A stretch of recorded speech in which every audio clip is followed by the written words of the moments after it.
oleh Allah Subhanahu wa taala di dalam majelis-majelis surga. Semoga kita semua ketika dikumpulkan Allah di majelis surga dunia, Allah juga berkenan mengumpulkan kita semua di majelis surga yang sesungguhnya kelak di akhirat. Amin ya rabbal alamin.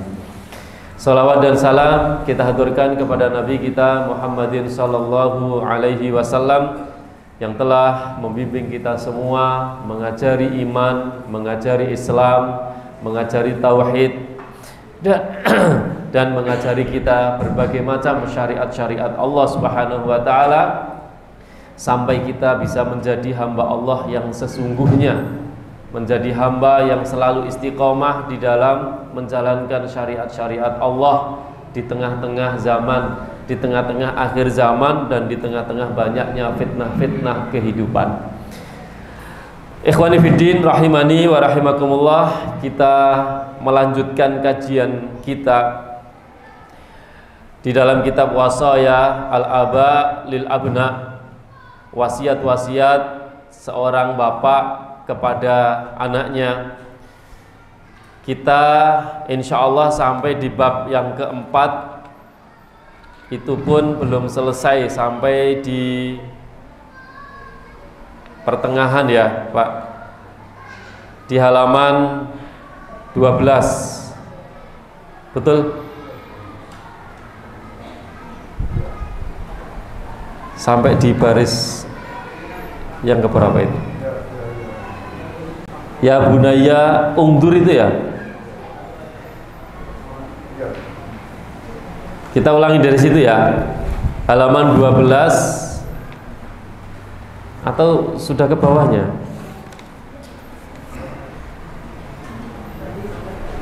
Ono sing nandai, Pak. 12 yang terakhir. Ya bunaya kullu insanin itu ya. Yang bagian bawah, yang bagian bawah. Jadi kan belum dari nggak ada ya Pak. Insya Allah nanti dicarikan kitabnya insya Allah. Bismillahirrahmanirrahim. Qala musannif rahimahullah wa nafa'ana bi'ulumihi fid darain.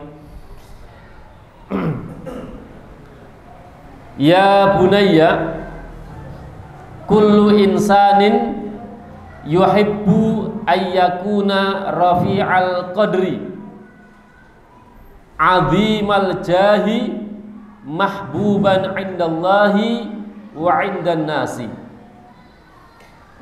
Wahai anakku, kullu insanin, setiap manusia, kullu insanin, setiap manusia, yuhibbu, mencintai, ayyakuna rafi'al qadri, dirinya memiliki derajat yang tinggi, memiliki derajat yang tinggi, azimal jahi, kedudukan yang agung.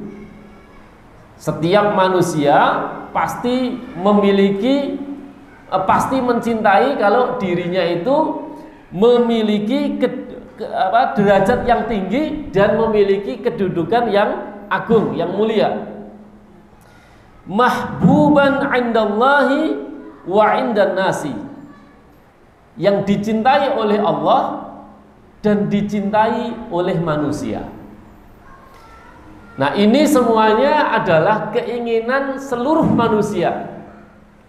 Hatinya manusia itu pasti pengen punya derajat yang tinggi, punya kedudukan yang tinggi, bahkan lebih daripada itu dicintai Allah dan dicintai oleh manusia.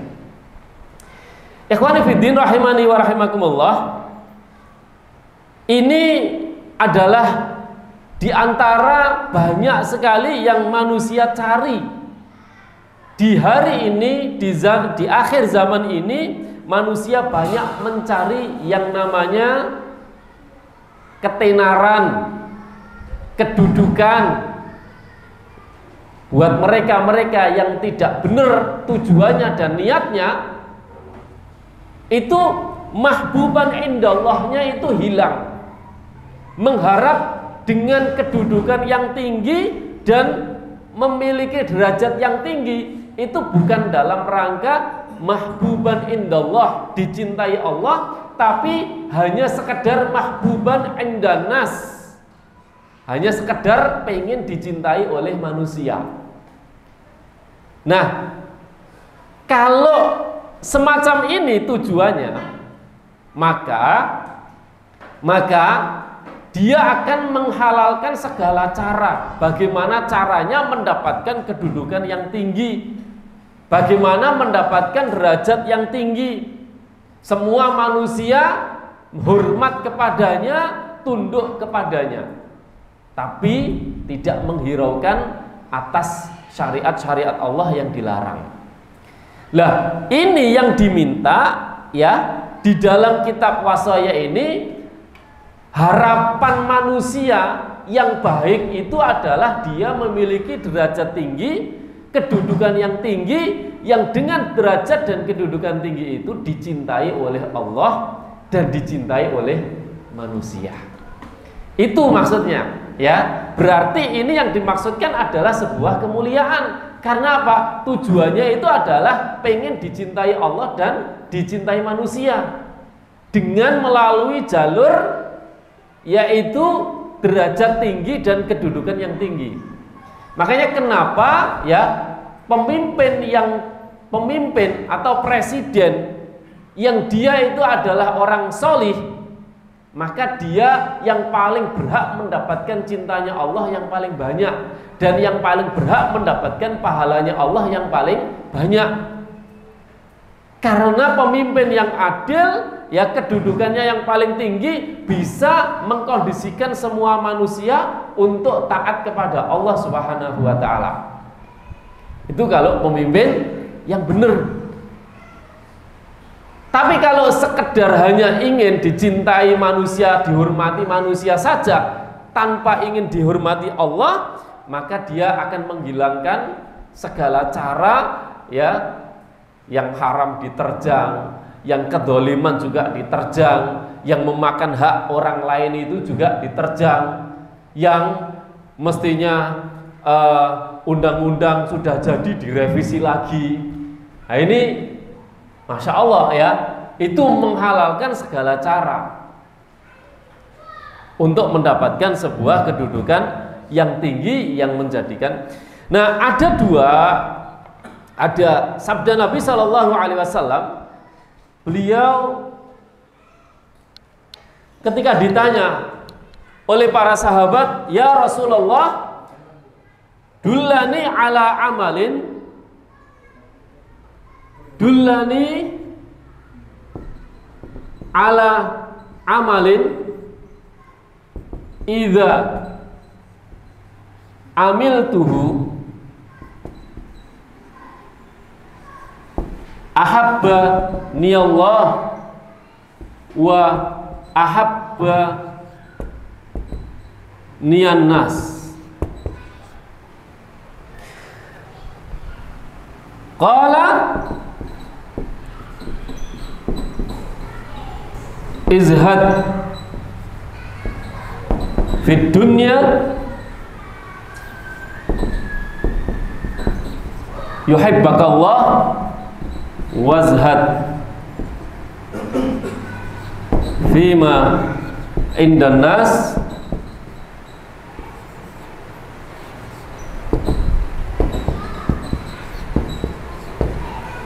yuhibbakan nas.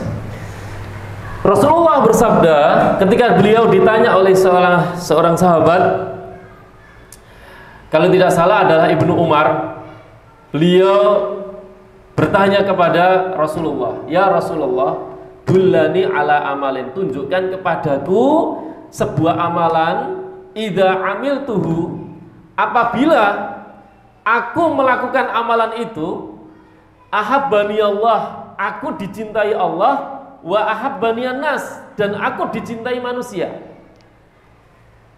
Apa amalan itu? Jawab Rasulullah, qala izhad fid dunya zuhudlah kamu terhadap dunia, yuhibbakallah, maka Allah Subhanahu wa taala akan mencintaimu.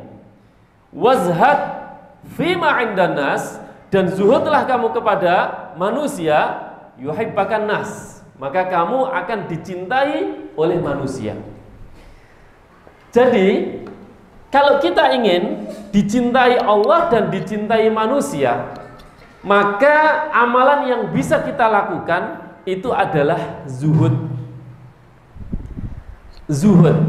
Apa itu zuhud? Zuhud itu adalah ya, fima fi yadillah awthaku min yadaihi. Semua apa yang ada di sisi Allah itu jauh lebih dia yakini daripada apa yang ada di tangan manusia. Daripada apa yang ada di tangan manusia. Kemuliaan yang ada di sisi Allah itu jauh lebih dia kejar daripada kemuliaan di hadapan manusia. Kemudian rezeki yang datangnya dari Allah itu jauh lebih dia kejar dan lebih dia yakini serta lebih dia terima daripada mengejar rezeki yang ada pada manusia, maksudnya melalaikan akhirat, melalaikan akhiratnya dan melupakan dia bahwa rezeki itu yang memberi Allah. Ya, tidak sedikit kan ketika manusia itu berada di bawah, kedudukannya berada di bawahan seorang bos atau pejabat, kemudian pejabatnya melakukan sebuah kesesatan, kejelekan, bahkan mungkin kecurangan, korupsi dan lain sebagainya. Kamu jangan bersuara. Nanti kalau kamu bersuara, kamu ya tak ancam begini, ancam begini. Bahkan bisa jadi sampai ya dibunuh dan lain sebagainya. Atau bisa dikeluarkan dari ya pekerjaannya, dipecat. Kemudian dia takut ya, kemudian tidak menyuarakan kebenaran dan seterusnya. Nah, ini ya kesalahan yang ada pada seseorang yang ketika mengejar cintanya Allah dan cintanya manusia tidak melalui cara yang benar. Maka setiap manusia itu pasti mencintai derajat tinggi dan mencintai kedudukan yang tinggi yang dia bisa mengantarkan kecintaan kepada Allah dan kepada manusia. Dan ini diperoleh oleh para sahabat Nabi Rasulullah dan juga para sahabat Nabi yang mereka itu punya derajat dan kedudukan tinggi tapi juga dicintai sama Allah dan dicintai oleh manusia. Kita lanjutkan. Wa yatamanna ayyakuna maqamuhu fauqa kulli maqamin. Wa yatamanna, dan manusia itu mengharapkan, berharap ayyakuna maqamuhu, menjadikan kedudukannya fauqa kulli maqamin, di atas semua kedudukan. Pokoknya aku itu manusia itu senang dia memiliki jabatan yang paling tinggi. Manusia itu senang memiliki jabatan yang paling tinggi. Fauqa kulli maqamin, di atas semua kedudukan. Lakinnal walida, akan tetapi orang tua, ini kembali kepada ke orang tua, yuhibbu liwaladihi, dia mencintai bagi anaknya, ayyakuna arfa'a minhu manzilatan. Orang tua mencintai bagi anaknya untuk menjadikan anaknya itu lebih tinggi derajatnya daripada orang tuanya. Ayakuna arfa, orang tua menjadikan anaknya itu arfa, lebih tinggi manzilatan kedudukannya daripada dirinya sendiri. Makanya tidak jarang kita itu mendengar orang tua yang mengatakan, "Nak, bapak iki wis biyen gak iso sekolah dulu. Sampean ojo sampai dadi kaya bapak. Sampean kudu luwih pinter teko bapak." Hatta sampai orang tua itu adalah preman sekalipun, dia pasti akan mengatakan, "Nak, ojo kaya bapak." Gitu kayak. Ojo kaya bapak. Lah nek wong tua gak waras ya mesti ya menjadikan anaknya ya menjadi preman juga.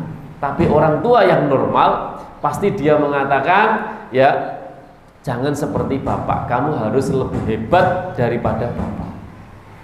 Nah itu orang tua.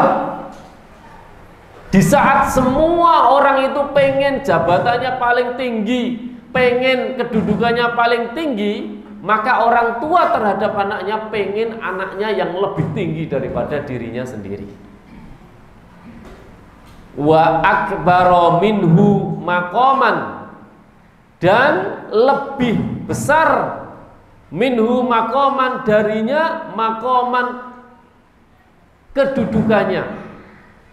Wa a'azza minhu, dan lebih mulia minhu darinya jahan, jabatannya, pangkatnya. Walaupun bapaknya itu adalah seorang anggota polisi atau seorang anggota tentara, pasti bilang, "Nak, sampean besok jadi komandannya, sampean besok jadi pemimpinnya." Fabimada yajibu an tu'amila man yuqaddimuka ala nafsihi wa yatamanna laka aktsara mimma yatamanna laha. Jadi kalau kita itu faham akan hal itu, faham bahwa orang tua itu lebih menginginkan anaknya lebih unggul dari segalanya, ya daripada dirinya, fabimada, maka dengan apa? Yajibu an tu'amila, dengan apa dia mengharuskan untuk bermuamalah, bergaul, man yuqaddimuka ala nafsihi, kepada orang yang mendahulukan dirimu daripada dirinya. Maka maksudnya bagaimana mungkin ya kamu itu sampai-sampai tidak mendahulukan bapakmu, di mana bapakmu atau orang tuamu itu yang lebih mendahulukan kepentinganmu daripada kepentingan dirinya. Wa yatamanna laka aktsara, dan dia yang paling berharap untukmu aktsara mimma yatamanna laha, yang lebih banyak dari apa-apa yang dia harapkan sendiri. Harapannya bapak, harapannya ibu, ya itu justru dipupuskan atau dipending atau bahkan di cancel hanya untuk memenuhi dan mengantarkan apa yang menjadi angan-angan anaknya. Jadi semuanya itu dikorbankan oleh orang tua demi anaknya. Nah, ini Syekh Muhammad Syakir ini beliau ingin menggambarkan betapa pengorbanan orang tua itu segalanya kepada anaknya itu. Maka ini harapannya anak itu menyadari akan beratnya orang tua abot terhadap anaknya. Nah, itu perlu dipahamkan kepada anak-anak kita. Ya bunayya, wahai anakku, ihdzar kullal hadari, berhati-hatilah, kullal hadari, dengan segala kehati-hatianmu. Pokoknya kudu sampean hati-hati nemen. Maksudnya begitu. Ihdar kullal hadar. Berhati-hatilah dengan segala kehati-hatianmu. Antughdziba abaka au tughdziba ummuka. Kamu membuat marah bapakmu atau membuat marah ibumu. Jadi setelah dijelaskan betapa besar pengorbanan seorang bapak, seorang ibu kepada anaknya yang begitu mendalam, maka kemudian langsung masuk nasihat. Maka jangan sampai kamu itu membuat marah bapakmu dan membuat marah ibumu. Kemudian disebutkan sebabnya. Kenapa kok nggak boleh membuat marah bapak sama ibu? Inna ghadaballahi makarunun bi ghadabil walidain.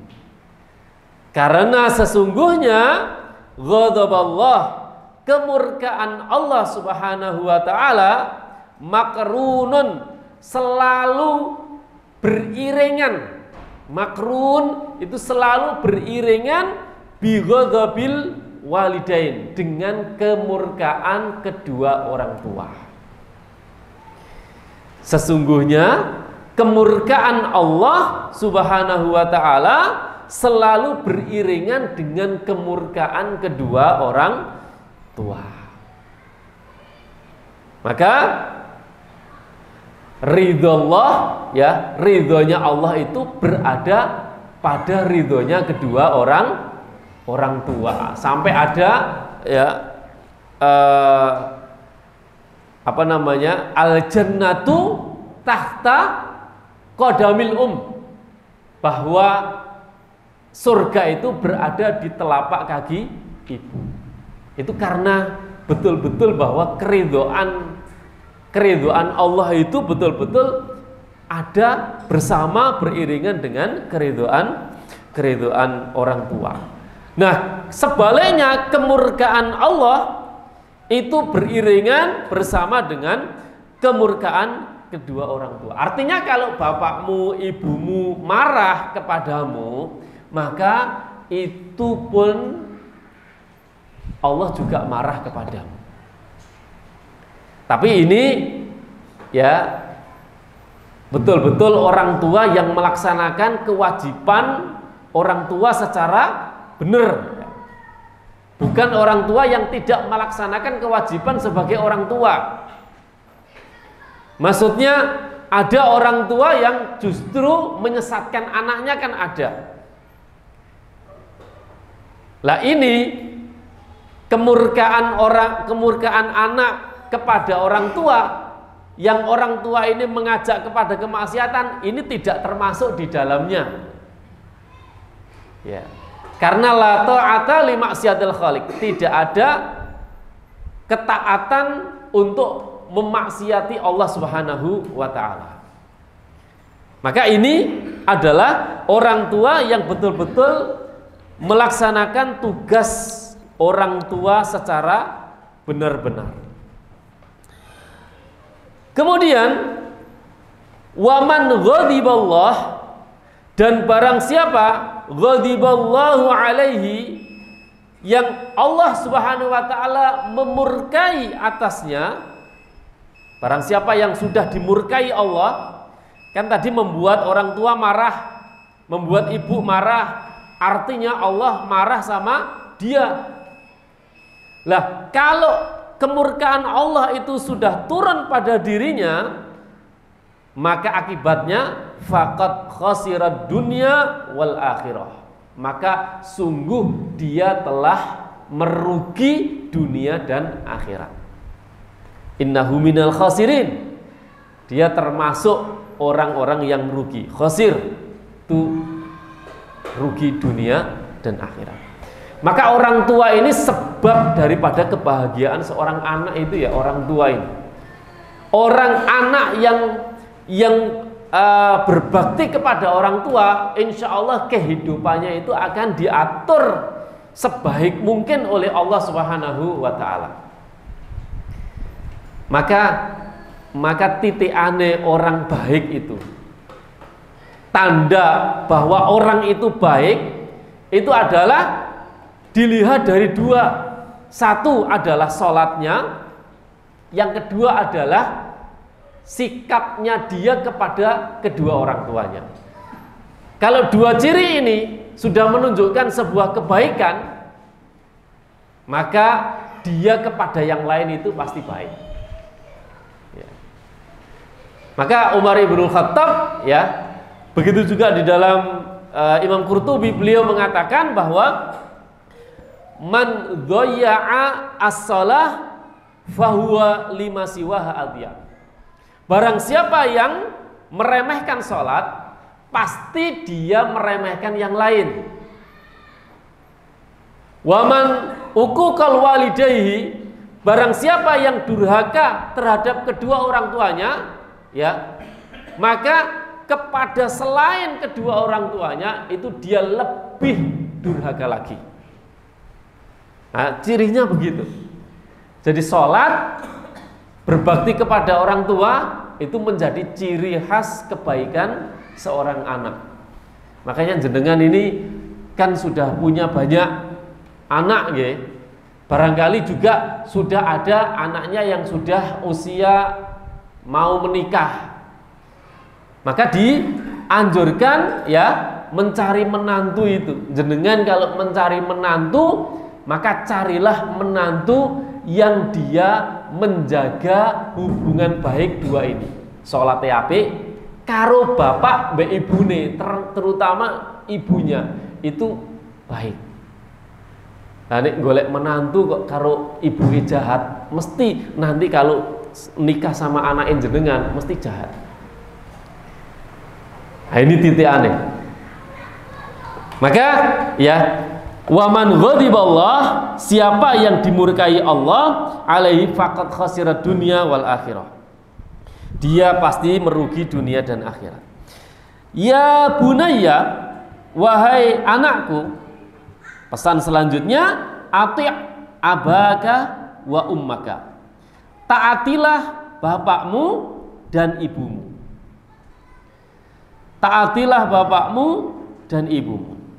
Wala tukhalifhuma fi syai'in, dan janganlah kamu tukhalifhuma, dan janganlah kamu menyelisihi keduanya fi syai'in, pada sesuatu pun.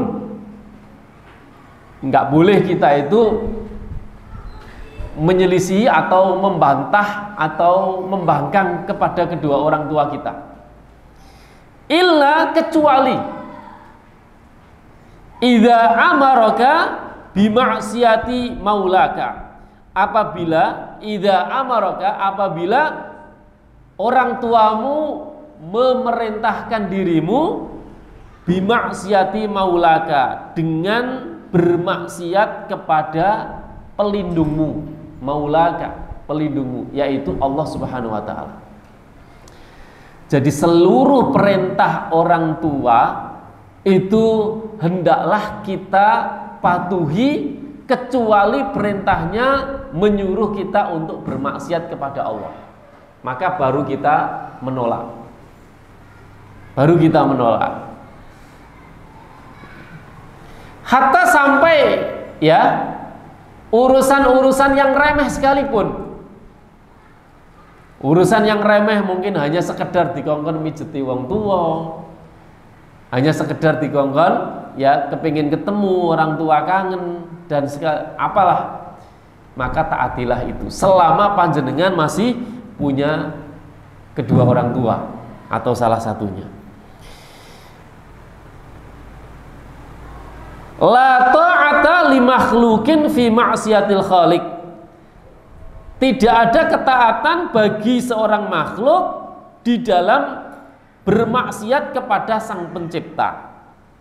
Jadi tidak boleh mentaati orang tua kalau itu bermaksiat, karena tidak boleh memaksiati Allah Subhanahu wa taala. Dalilnya di dalam surat Luqman ayat 14-15. Allah berfirman, A'udzubillahi minasyaitonirrajim, wa wassaynal insana biwalidayhi, dan kami wasiatkan kepada manusia biwalidayhi, hamalathu ummuhu wahnan ala wahnin, kepada kedua orang tuanya yang telah mengandungnya, ibunya wahnan ala wahnin, kepayahan di atas kepayahan, wa fisaluhu fi amain, dan masa menyusuinya selama 2 tahun. Anishkurli wali walidaika ilayyal masir, hendaklah bersyukur kepadaku dan kepada kedua orang tuamu. Bersyukur kepada Allah dan bersyukur kepada kedua orang tua kita. Ilayyal masir, hanya kepada Allah lah tempat kembali. Nah, kemudian syahidnya ayat selanjutnya, wa in jahadaka, dan apabila jahadaka, kedua orang tuamu memaksamu, ala antusyrika bi, untuk menyekutukan aku, menyekutukan Allah, ma laisa laka bihi ilmun, yang kamu tidak ada pengetahuan padanya, fala tuti'huma, jangan kamu taati.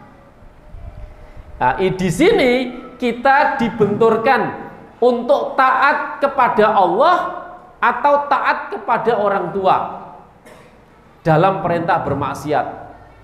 Kalau orang tua nyuruh syirik, ya Allah bilang fala tuti'huma, jangan taati. Kita tinggal pilih mendahulukan Allah atau mendahulukan orang tua dalam masalah ini.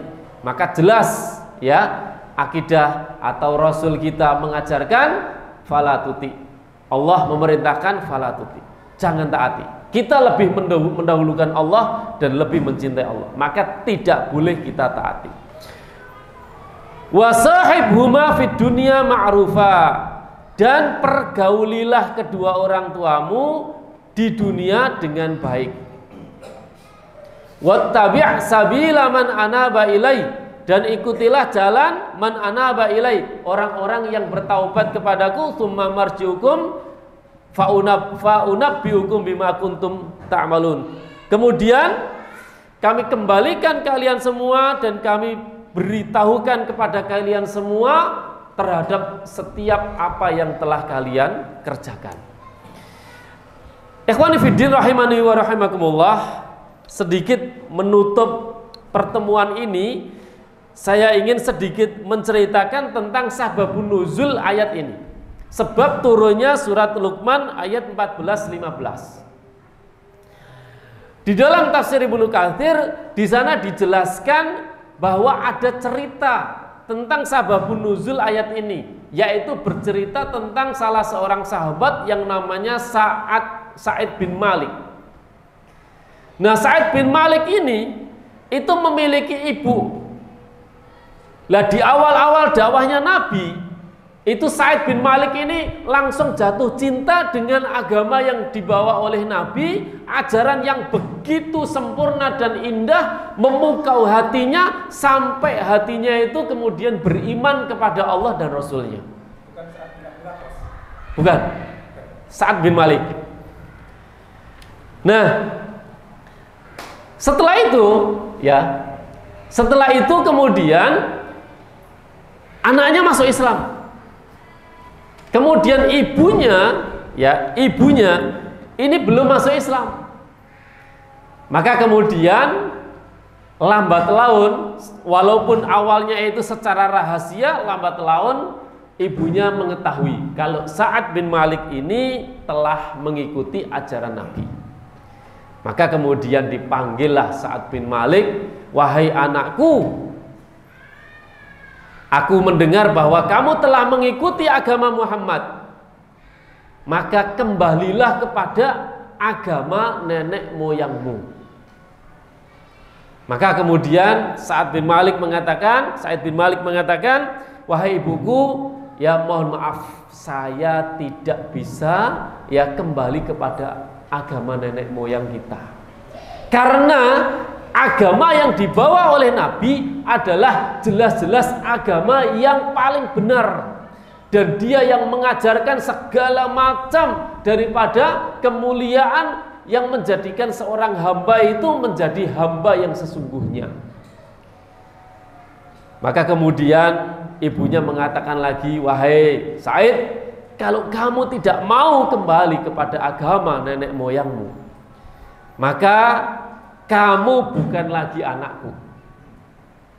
Dan aku tidak akan pernah mau merawat diriku sendiri lagi. Aku tidak akan pernah mau makan, aku nggak mau mandi, aku nggak mau merawat diriku, nggak mau sisiran, nggak mau apa-apa. Sampai aku nanti sakit bahkan meninggal, dan kamu akan dikatain sama orang-orang bahwa Sa'id bin Malik telah membunuh ibunya sendiri. Diancam seperti itu. Maka Sa'id bin Malik sebagai seorang anak, hati nuraninya yang sangat cinta dengan ibunya secara nasab, maka Sa'id mengatakan, wahai ibu, janganlah lakukan itu. Mohon jangan lakukan itu, nanti ibu akan terkena penyakit dan ibu nanti akan sengsara sendiri. Ya kalau begitu kamu keluar. Enggak mau, Bu. Enggak mau. Akhirnya udah diusir. Sa'id bin Malik ini keluar, kemudian dia beberapa minggu kemudian ibunya ini jatuh sakit. Benar, jatuh sakit karena nggak merawat dirinya. Nah kemudian mengutus seorang utusan untuk manggil Sa'id supaya pulang menjenguk ibunya. Harapan ibunya ketika Sa'id ini menyaksikan ibunya dalam kondisi seperti itu, maka harapannya mau kembali kepada agama nenek moyang. Sampai di situ Sa'id menjenguk ibunya. Ya, kemudian membujuk ibunya, Bu, ayo makan, jangan diteruskan seperti ini, Bu. Kata ibunya, makanya Sa'id, kamu keluarlah dari agama Muhammad itu dan kembali kepada agama nenek moyangmu. Nanti kalau enggak ibu mati, kamu dikatakan sebagai pembunuh ibunya sendiri. Maka ketika dipaksa terus begitu, maka Sa'id menjawab jawaban yang terakhir yang ibunya sudah tidak bisa berkata-kata lagi. Apa kata Sa'id?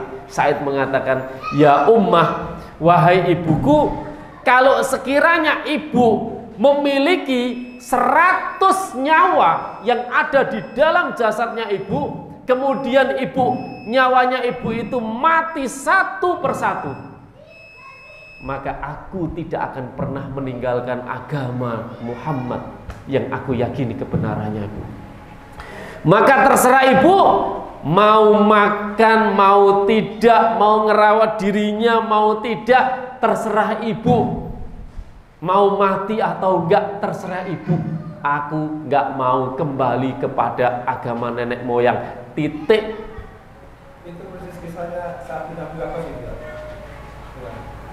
Bisa dicek di mana? Ibnu Katsir. Saya baca Sa'id bin Malik. Nggih. Tapi persis kisahnya seperti saat Nabi apa sih? Bahkan kalimat-kalimat yang dilontarkan ya seperti itu. Iya. Barangkali nanti bisa dicek, nggih. Sa'id bin Malik. Nah, ini dari sini itu betul-betul menjadi sebuah pelajaran bahwa kita itu ketika diperintah atau bahkan dipaksa untuk menuruti sebuah kemaksiatan, maka kita boleh untuk melawan. Termasuk keluarga Yasir, keluarga Yasir dipaksa untuk mengkufuri Muhammad oleh para tokoh-tokoh Quraisy, itu pun melawan. Bilal bin Rabah yang dipaksa oleh tuanya Umayyah bin Khalaf, itu pun melawan. Semuanya ketika itu paksaan untuk bermaksiat kepada Allah, maka kita boleh untuk melawan. Wallahu a'lam bishawab. Ya, ini masih sedikit ini. Kita habiskan ya.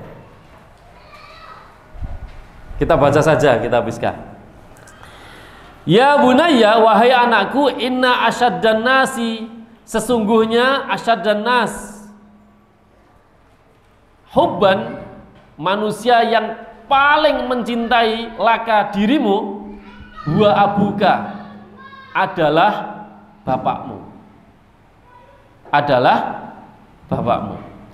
Alladzi tawalla tarbiyatika saghiran, yang telah mendidik dirimu sejak kecil. Yang telah mendidik dirimu sejak kecil. Wasalaka tariqar rasyadi fi ta'limika, dan salaka tariqan, menempuh jalan ar-rasyadi, petunjuk, fi ta'limika, di dalam mengajarimu, di dalam mengajari dirimu. Hatta sirta min tullabil ulumid diniyah, sehingga kamu menjadi, hatta sirta, sehingga kamu menjadi min tullabil ulumid diniyah, dari para penuntut ilmu-ilmu agama. Fahris ala qabuli, maka semangatlah, ala qabuli, atas penerimaan, nasaihihi, nasihat-nasihat bapakmu, orang tuamu, fahuwa adro, karena orang tuamu, adro, lebih tahu, mingka, dari dirimu, bima yusibuka, terhadap apa yang menimpa dirimu. Dia lebih tahu, orang tua kita itu lebih tahu, lebih berpengalaman apa yang baik untuk kita. Wa ma yanfa'uka, dan orang tua juga lebih tahu apa yang bermanfaat untukmu. Wa ma yaduruka, dan orang tua juga lebih tahu terhadap apa yang membahayakan dirimu.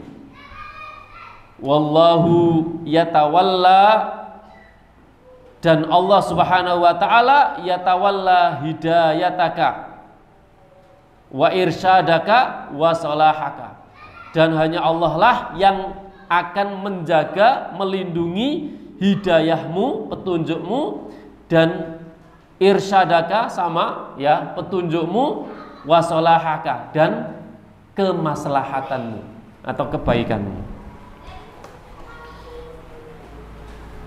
Nah, ini setelah usaha orang tua untuk menjadikan anaknya lebih baik, tapi di akhir tetap ya, semua itu kembali kepada Allah.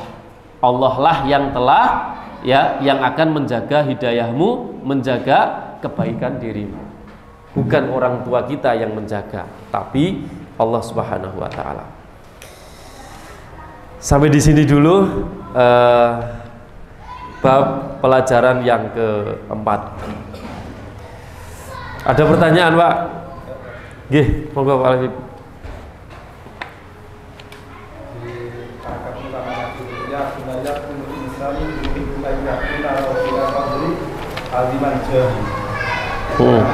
Setiap manusia mencintai kedudukan yang tinggi dan kedudukan yang besar.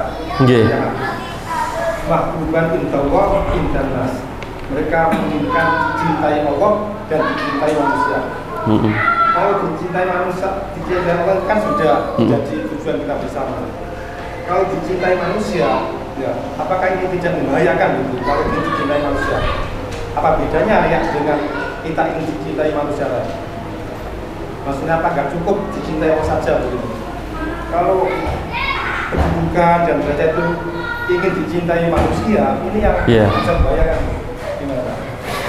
Jadi ya, Yang dimaksud dicintai manusia itu bukan berarti dia mencari kecintaannya manusia.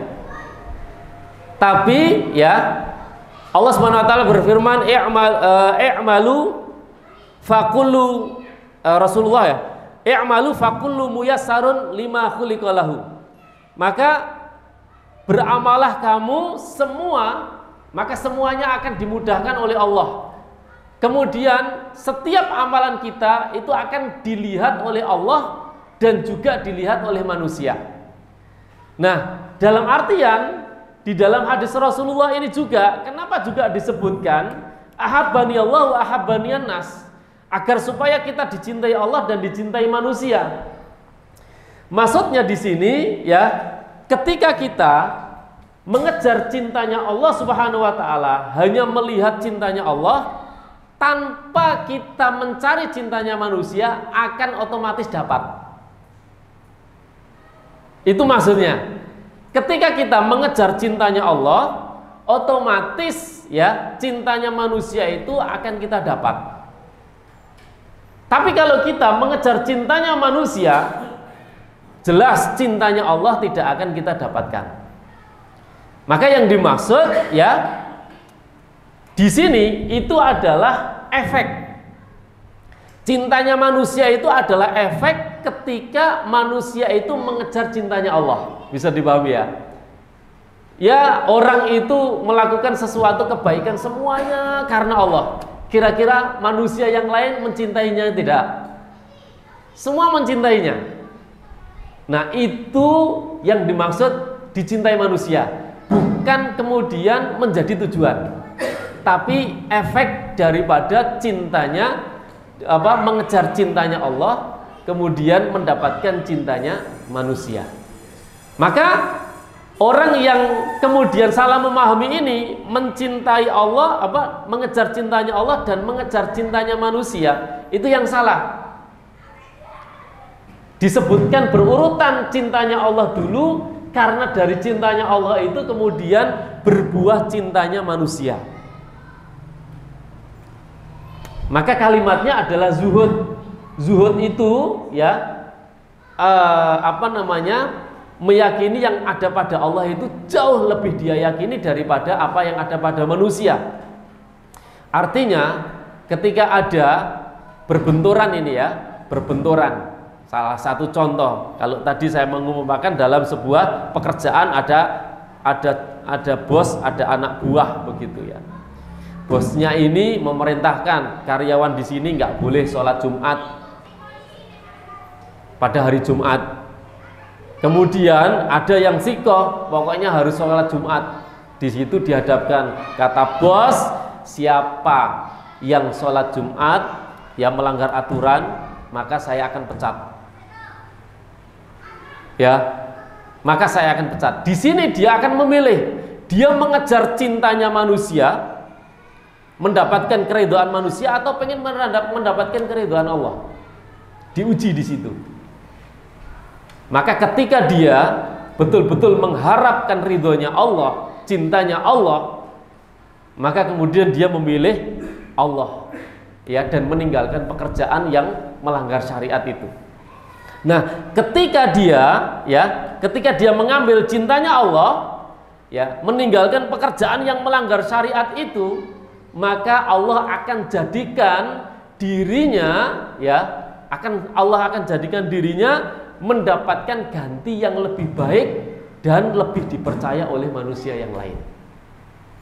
Maka Imam Ibnu Mas'ud beliau mengatakan, ya, siapapun yang meninggalkan sebuah pekerjaan ya karena Allah Subhanahu wa taala, karena mencari ridhonya Allah, ya, maka Allah Subhanahu wa taala akan menggantikan ya dirinya itu yang lebih baik dari sebelumnya. Tapi barang siapa yang mengejar cintanya manusia dengan meninggalkan apa yang ada pada sisi Allah, maka Allah akan jadikan kebencian Allah kepada dirinya, dan Allah akan jadikan kebencian manusia kepada dirinya. Karena Allah itu yang menguasai hati manusia. Jadi ngoten Pak Habib. Jadi itu adalah efek atau buah daripada orang mencintai Allah, kemudian mendapatkan cintanya manusia. Wallahu a'lam bishawab. Demikian kita tutup dengan doa kafaratul majelis. Subhanaka Allahumma wa bihamdika asyhadu an la ilaha illa anta astaghfiruka wa atubu ilaik. Wassalamualaikum warahmatullahi wabarakatuh.